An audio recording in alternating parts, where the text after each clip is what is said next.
Today we will be having our topic shear stress distribution in I-beam sections used in aircraft landing gear supports. So myself, Vinit Deepak Name, and my roll number is 2106. So let's start with the video. So firstly, we will be having introduction and overview of aircraft landing gear structure. So which is like mainly dependent, every component or every object we can see, it depends on its structures. So let's get an overview about its structures. So first is landing gear function and its types. So we have primary structure supporting aircraft during ground operations, takeoff, landing, and which includes the main gear, nose gear and tail gear, etc. So next we will have critical load required, means which we can say we have minimum requirements. It should withstand with dynamic impact forces till 2.5 to 3 G. Also braking loads and side forces while minimizing airframe weight and providing shock absorptions for the smooth landing. Discrete structural components. So we have shock struts, drag braces, side braces, torque links, and other attachment fittings. So what is the main role of I-beam in supporting structure? So it is like it provides optimal bending resistance and shear force management with minimal weight penalty, like critical in landing gear, well beams and supporting structures. So we can see some images. In the first we can see at the red block you get the minimum or the critical load requirement we have seen here. As we can see, simplified landing gear structure with I-beam support locations.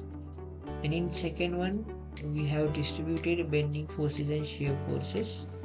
So it has I-beam sections managed both with bending and shear forces at the same time. Then we have fundamental principles, like which we have the main principles. First we have the shear stress, which we can define like shear stress occurs when applied force causes adjacent parts of a beam to slide relative to each other, like parallel to its cross section area. So what is the difference between shear force and shear stress? Shear force is the internal force, while shear stress is the force per unit area that results from that internal force. So we have shear stress formula, the fundamental equation, which can be given as tau is equals to V cube by IB, where V is equals to transverse shear force, Q is equals to moment of area of the particular point, I is equals to moment of inertia of the entire cross section, and B is equals to width of the section at point of interest. Also in images we can see how the shear stress distribution in a rectangular and I-beam section, we can see the difference.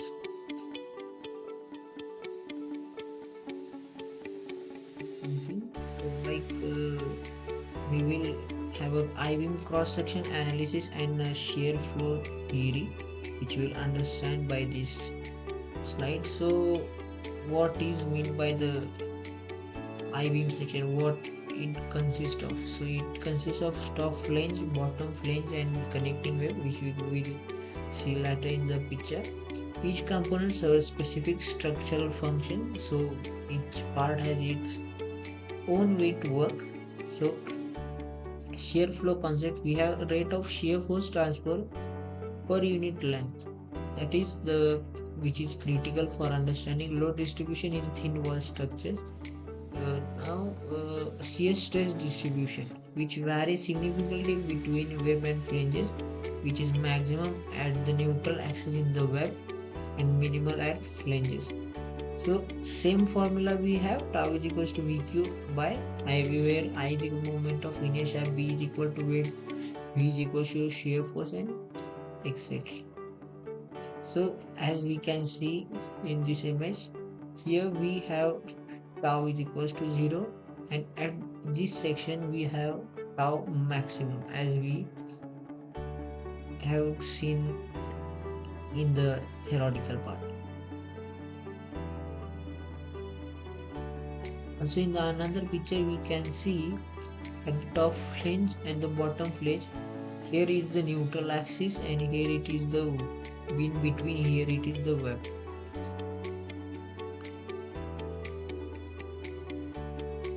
Specific applications we can have of aircraft landing gear supports. So in I-beam placement, we will strategically position along the fuselage wing junction and perpendicular to the aircraft centerline to provide a structural integrity where cutouts for gear retraction will occur. In the image, we can see how the landing gear and how it is lateral to each other. So we have image of Boeing 747 MLG support beam, where we can see the stress flow pattern according to which we can see in the red lines. So typical load scenarios are landing impact, which is up to 2.5 G vertical loads, and braking 0.8 horizontal deceleration forces, which are like minimum but also important. We have combined vertical and lateral loads, which are around 1 G, small g, and for takeoff we have compression followed by tension during rotation. Right, so critical design areas where we will have peak shear stresses occur at rivet, fasteners, and the locations where we have cutouts or specific designs.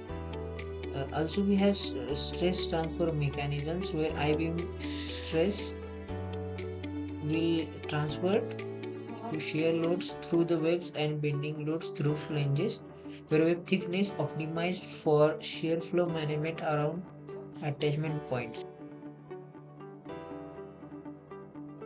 Critical stress location and failure moments means where we can miss. This slide is about the risk analysis, we can say.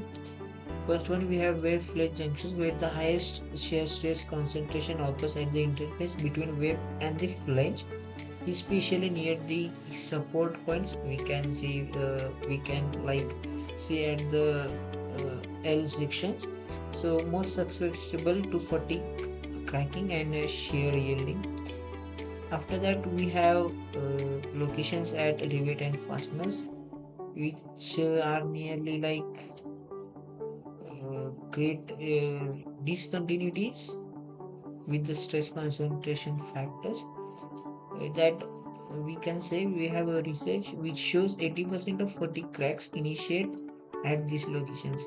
Means we already, for the rivets and fasteners, we have some small gap or small holes, we can say, we used to make it, but this research shows about that 80% of fatigue cracks are initiated at these locations only. So now we have web buckling, thin waves may buckle under the compression or shear. Analysis shows that it is about more buckling loads are often at 30 to 40% below yielding threshold, making this as a primary failure mode. Lastly, we have fatigue cracking, cyclic landing loads, which can cause high cycle fatigue in specific locations. We can't specify that locations. So we have some images, like we can see these are the red points where we have the critical. This red point is critical stress point, and this is also a critical stress point, and this is the wave flange junction. In the next, we have stress locations where we have some failure modes. So this is wave flange junction, this is wave shear, this one is fastener location and others.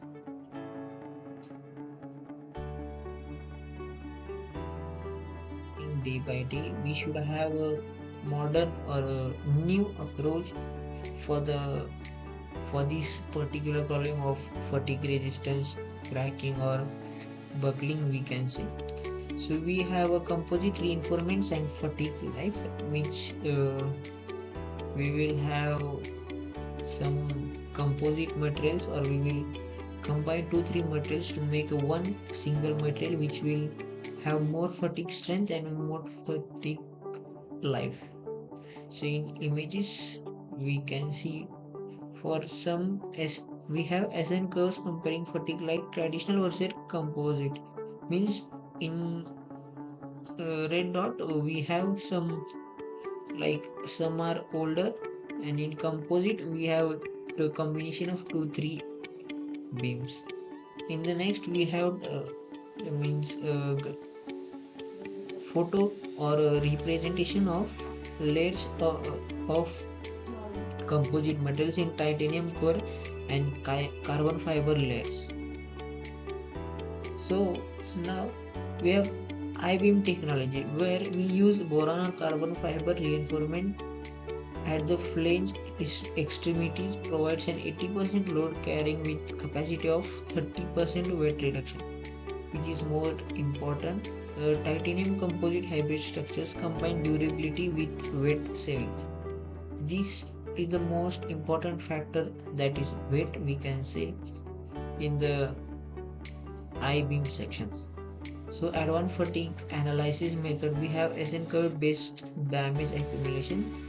This is the further or advanced, we can say, and we have some innovative material solution like margin steel, aluminum, lithium alloys, and titanium matrix, etc. And structural health monitoring, like we can have sensors, or we can use IoT or AI tools to like help or do routinely checkup of the materials.